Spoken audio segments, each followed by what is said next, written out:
There's this incredible cultural language that comes from a single continent, one that the whole world has learned to speak, and that's the language of Latin dance. So today, we're going to take a journey into its very soul, and we'll be using a really compelling piece of poetry as our map.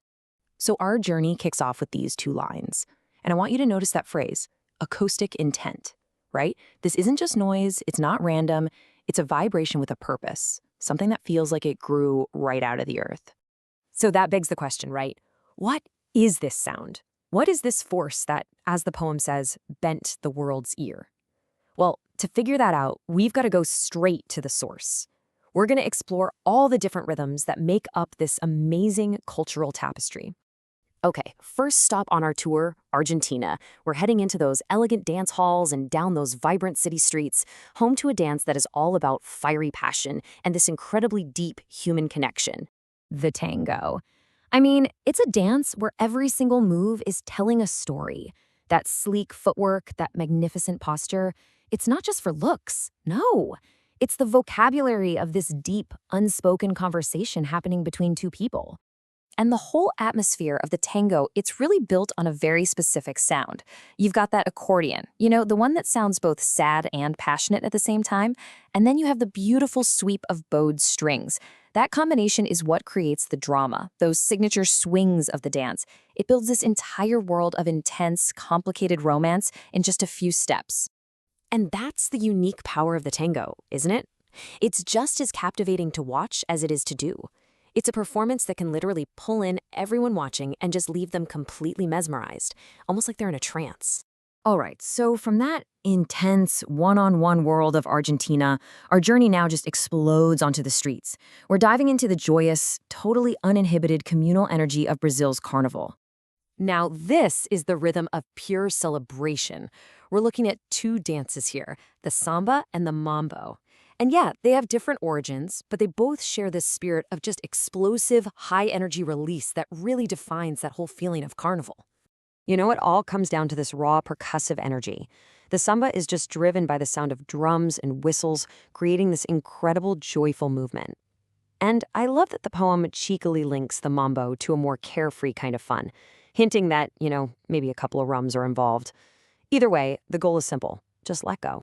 Okay, our journey is continuing north. We're moving up from the high altitudes of the Andes and into the really diverse landscapes of Mexico, where, you guessed it, the rhythm is going to change once again. So way up high in the mountains, we find a totally different kind of rhythm.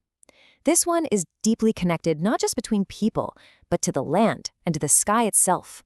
See, this is where dance actually becomes a form of worship.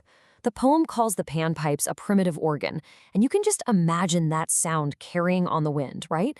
It's a melody that connects the Andean people to their land and to the sun. It's a fundamental part of who they are.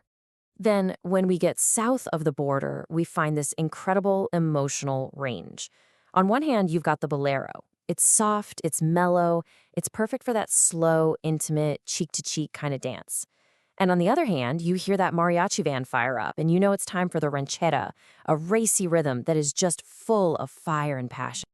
All right, for our final stop, we are landing in the warmth of the Caribbean. This is a place where the rhythm is absolutely infectious, and the heat is actually part of the dance itself. From places like Caracas and way beyond, this is a dance that has truly taken over the world. Salsa. I mean, the name itself just sounds like pure energy. You don't just hear salsa, you feel it deep in your bones. That sharp, rattling sound of the maracas creates a beat so powerful, it can make your whole body quake.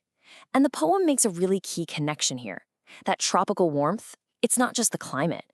It's like an open invitation that forces everyone to get up and join in. And hey, salsa isn't alone out there. The Caribbean has given us a whole family of these joyous, really accessible dances that are just impossible to resist. I love how the poem just perfectly captures the unique flavor of each of these.